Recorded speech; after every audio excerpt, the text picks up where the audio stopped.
కళింగాపుర జయసింహుడు కళాకారులను, పండితులను ఆదరించడంలో ప్రసిద్ధి చెందాడు.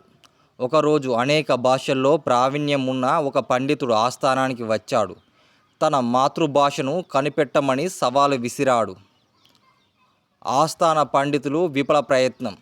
ఆస్థానంలో పండితులు రకరకాల భాషల్లో ప్రశ్నలు అడిగారు. కానీ ఆ గడుసు పండితుడు అన్ని భాషలను తన మాతృభాషలాగే అనర్గళంగా మాట్లాడి అందరినీ అయోమయంకు గురిచేశాడు. పండితులంతా ఓటమిని ఒప్పుకున్నారు. రాజుగారి చూపు మంత్రిపై పడింది. మంత్రి కూడా కొన్ని భాషల్లో పరీక్షించాడు. చివరికి ఒక ఉపాయం ఆలోచించాడు. అకస్మాత్తుగా కోపంతో కత్తి తీసి పండితుణ్ణి భయపెట్టాడు. ప్రాణభయంతో ఆ పండితుడు తన అసలు భాష అయిన కన్నడంలో అరవడంతో గుట్టు వీడింది.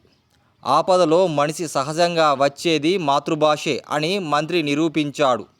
పండితుడు తన ఓటమిని అంగీకరించి వెనుదిరిగాడు.